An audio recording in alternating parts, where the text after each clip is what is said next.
ജനം Sauhrudavedi cultural and charitable ട്രസ്റ്റിന്റെ ആദ്യ ഗവേണിംഗ് കൗൺസിൽ യോഗം മലപ്പുറം പഴഞ്ഞി ATM കോളേജിൽ ചേർന്നു.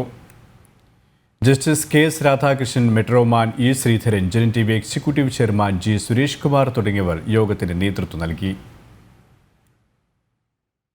2018 ആരംഭിച്ച കൂട്ടായ്മയാണ് Janam Sauhrudavedi cultural and charitable trust. ഇന്നത് ആഗോളതലത്തിൽ മലയാളികളുടെ കൂട്ടായ്മയായി മാറുകയാണ്. ജനം സൗഹൃദവേദി എന്നുള്ളത് ആഗോള മലയാളികളുടെ ഒരു കൂട്ടായ്മ എന്ന നിലയിലാണ് നമ്മൾ വിഭാവനം ചെയ്തിട്ടുള്ളത്. ഇതൊരു ചാരിറ്റബിൾ ട്രസ്റ്റാണ്. അപ്പം ആഗോള മലയാളികളുടെ ജീവിതത്തെ ക്രിയാത്മകമായി സഹായിക്കുക എന്നതാണ് ജനം സൗഹൃദവേദിയുടെ പ്രാഥമികമായ ലക്ഷ്യം. നമുക്കറിയാം, മലയാളികൾ എന്നുള്ളത് ലോകം മുഴുവൻ ഇന്നുണ്ട്.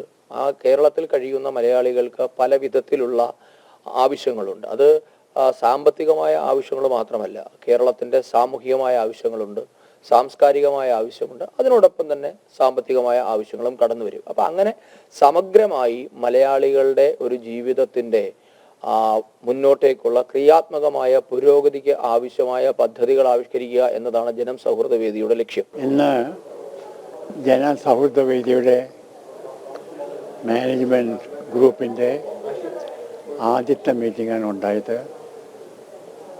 ഞങ്ങൾക്ക് സൗഹൃദവേദിയുടെ ഉദ്ദേശങ്ങൾ എന്താണ്, ഞങ്ങളുടെ മിഷൻ എന്താണ്, എങ്ങനെ ഞങ്ങളത് മുന്നോട്ട് കൊണ്ടുപോകും എന്നുള്ള കാര്യങ്ങളെപ്പറ്റി വളരെ വിശദമായി ഞങ്ങൾ ചർച്ച ചെയ്തു.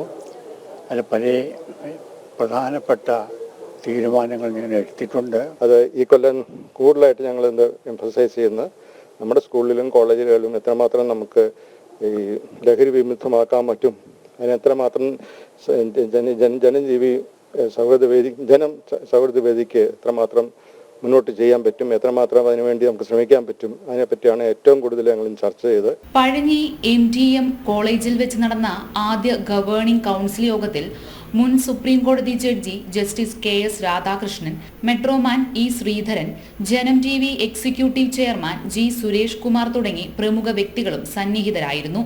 ജനം, മലപ്പുറം.